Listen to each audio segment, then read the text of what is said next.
Have you ever witnessed a moment that completely changed someone's life? Today, Jake learned the hard way that Buckingham Palace's royal guards are not just for show. But what would you have done in his place? Let us know in the comments. Where are you watching from, and how would you react if you found yourself in his shoes? Don't forget to subscribe and hit the notification bell, because tomorrow we have an even more unbelievable story that you won't want to miss. See you then. The guard never moved, but his eyes said everything. A bright morning unfolded outside Buckingham Palace, where tourists lined the iron gates, eager to witness the famous changing of the guard ceremony. The air buzzed with excitement, cameras clicking, voices murmuring in awe. Among the crowd stood Jake Hudson, a stocky man in his early 40s, wearing a Hawaiian print shirt stretched tight over his belly. He wasn't just there to admire the scene. He had a plan.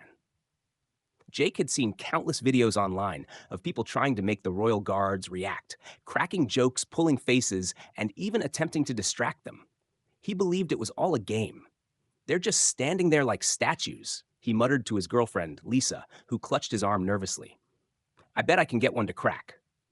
Lisa shook her head. Jake, don't. This isn't like back home. These guys take their jobs seriously. Jake smirked, stepping closer to the guard nearest the gate. The young soldier, standing rigid in his scarlet tunic and tall bearskin hat, showed no signs of acknowledging the crowd.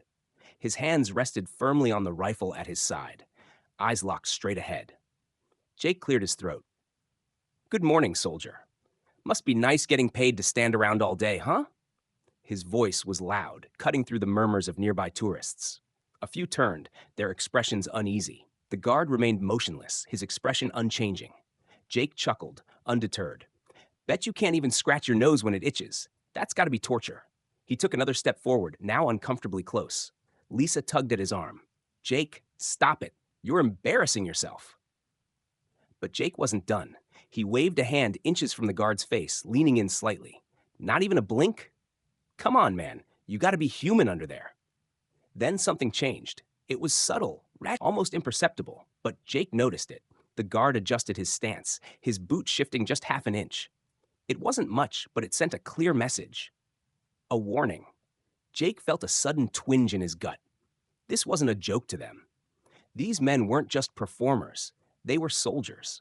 And in that moment, he had the unsettling realization that he had crossed a line. Jake hesitated, his smirk faltering for the first time. That tiny shift in the guard's stance sent a ripple of unease through him. Was it his imagination, or did the air suddenly feel heavier? He could hear Lisa's voice, distant but urgent, pulling at his arm. Jake, I'm serious. Let's go. But his pride wouldn't let him back down. Not yet. He took another step forward, ignoring the murmurs of the onlookers. A few tourists shook their heads, whispering about how disrespectful he was being. Others raised their phones, sensing something worth recording. Jake grinned, forcing himself to shake off the tension. All right. You're good, I'll give you that. But let's see if you're this good when I... Before he could finish, a presence to his left made him freeze. A man in a dark suit had appeared seemingly out of nowhere, standing just a few feet away. He wasn't a tourist. He wasn't taking pictures. He was watching Jake. His posture was relaxed, but there was an unmistakable authority in his stance. Jake swallowed hard. Sir, the man said, his voice calm but firm. His British accent was crisp, professional. I'm going to have to ask you to step back. Jake forced a chuckle, trying to shake off the unease creeping up his spine. Step back? I was just having a little fun. The man didn't blink. It's not a game. Lisa gripped Jake's arm tighter. Please, just listen to him. Jake exhaled sharply, weighing his options. He could push back, argue, make a scene. But something about the man's stare made him think twice. He wasn't just some security guard. He was something else, something more. Reluctantly, Jake raised his hands in mock surrender. All right. No harm done. He stepped back, muttering under his breath as he turned away. Lisa exhaled in relief, but as they walked away from the palace gates, Jake couldn't shake the feeling that eyes were still on him. He glanced back once, expecting the suited man to be gone. But he wasn't. He was still there, still watching. And for the first time all day, Jake started to wonder if he had just made a serious mistake. Jake and Lisa walked briskly through the bustling London streets, weaving through crowds of tourists and locals alike. The further they got from Buckingham Palace, the more Jake tried to shake off the unsettling feeling creeping up his spine. But it wasn't working. Lisa kept glancing at him, her eyes filled with frustration and concern. Jake, what the hell was that? He scoffed, running a hand through his short, dark hair. Relax, Lisa. It was nothing, just some security guy trying to feel important. Lisa stopped walking, grabbing his wrist. No, Jake, that wasn't nothing. Her voice was lower now, urgent.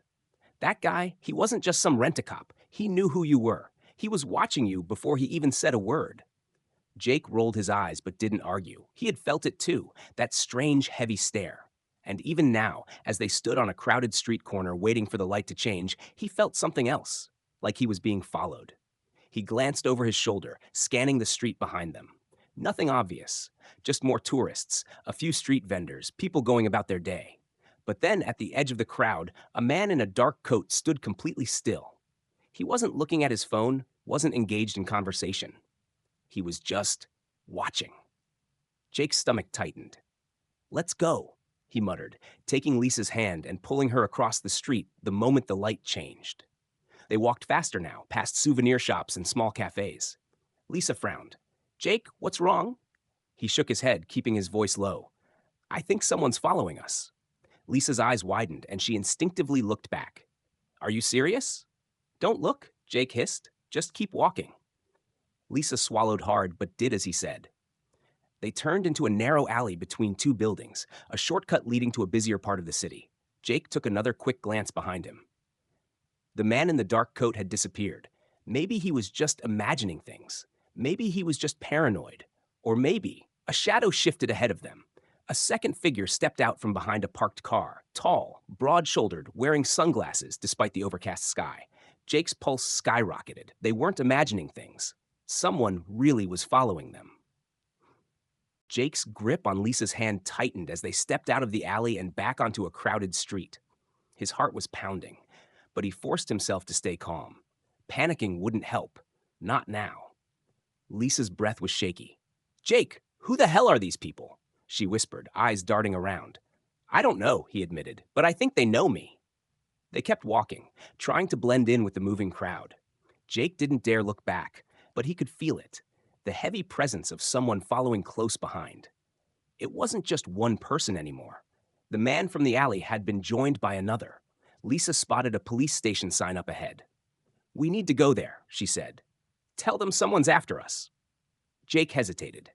The last time he'd talked to any kind of authority figure, it hadn't gone well. But he knew Lisa was right. They needed help. They reached the station, pushing through the glass doors and into the cool, sterile interior. A tired-looking officer sat behind the desk, barely glancing up as they approached. Hi, Lisa started, trying to catch her breath. We need to report something. We think we're being followed. The officer raised an eyebrow. Followed? By who? Jake hesitated. What was he supposed to say? That he'd mocked a royal guard at Buckingham Palace, and now he was being stalked by people he didn't know? It sounded insane. Lisa took over. This morning, we were at Buckingham Palace. Jake got into it with one of the guards, not physically, just messing around. But after that, we noticed people watching us. And now we think they're following us. The officer leaned back in his chair, eyeing them both. And what exactly do you think these people want? Jake opened his mouth, but before he could answer, the doors behind them swung open. A tall man in a dark suit stepped inside. His gaze locked directly on Jake. The officer noticed the shift in atmosphere and stood. Can I help you, sir? The man didn't acknowledge him. Instead, he reached into his pocket and pulled out a badge. I'm with Palace Security, he said smoothly. Then he turned to Jake. We need to talk, now. Jake's stomach twisted into a knot as the man in the suit gestured for him and Lisa to follow. The officer behind the desk looked just as surprised as they did, but something about the presence of this stranger, his calm authority, the quiet weight of his words, made it clear that questioning him wasn't an option. Lisa shot Jake a wary glance as they stepped outside. Jake, what's going on? She whispered. I don't know, he muttered, but I don't think we have a choice. The man led them through the streets without saying a word. They passed blocks of tourists, cafes, and street performers, yet the further they walked, the more isolated they felt. Finally, he turned a corner, stopping in front of a sleek black car parked just out of sight from the main road. He opened the back door. "Get in." Lisa hesitated, her grip tightening around Jake's arm. "Wait. No way. We're not just—" The man sighed, rubbing his temple. "Listen, I don't have time to explain everything on the street. You're in danger. You got involved in something bigger than a stupid prank at Buckingham Palace. If you want to walk away from this, I suggest you get in the car. Now." Jake's pulse was racing. Every instinct told him not to trust this guy, but at the same time, he believed him. There was something in his voice, not a threat, a warning. Lisa exhaled sharply. "Jake." Jake swallowed hard. "We get in. We hear him out. If anything feels off, we bail." Lisa clenched her jaw but nodded. Reluctantly, they slid into the car. The man shut the door behind them, then climbed into the driver's seat. As soon as the car pulled away from the curb, he spoke. "You have no idea what you stepped into, do you?" Jake shook his head. "I was just messing around with a guard. I didn't—" "You were marked the second you did that," the man interrupted. "And not by us. The people we're after. Terrorists, thieves, whatever you want to call them. They've been watching the palace, looking for weaknesses. They saw you make a scene, saw security get involved, and now they think you're useful." Lisa stiffened. "Useful? For what?" The man's grip tightened on the steering wheel. "A distraction." Jake felt his blood run cold. The man continued. "Tomorrow, a high-profile guest is visiting Buckingham Palace. Security is already stretched thin. If someone like you, someone already on their radar, causes a scene, even unintentionally, it could be enough to create an opening for them. A diversion." Jake's heart pounded. "So, what? They're planning to set me up?" "More like manipulate you," the man said. "Make you panic. Maybe even force you into a situation where security has no choice but to react. And while they're busy dealing with you—" He trailed off, letting the implication sink in. Jake's throat went dry. Lisa looked at him, fear in her eyes. "Jake, we have to stop this." He nodded, finally understanding the weight of his actions. "How?" The man's expression was grim.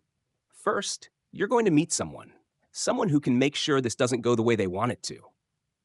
Jake's chest tightened as the car turned down another quiet road. Something told him this was far from over. Have you ever found yourself in a situation that spiraled out of control before you even realized what was happening? Jake thought he was just having a bit of fun, but in the blink of an eye, he was tangled up in something much bigger than he could have ever imagined. What would you do in his place?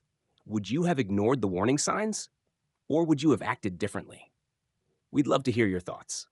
Drop a comment below and let us know. Do you think Jake deserved what happened to him?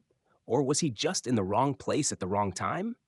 Have you ever had an experience where a small mistake led to unexpected consequences? Also, let us know where you're watching from. We love seeing how far our stories travel. And don't forget to subscribe and turn on notifications, because tomorrow we have an even crazier story coming your way that you won't want to miss.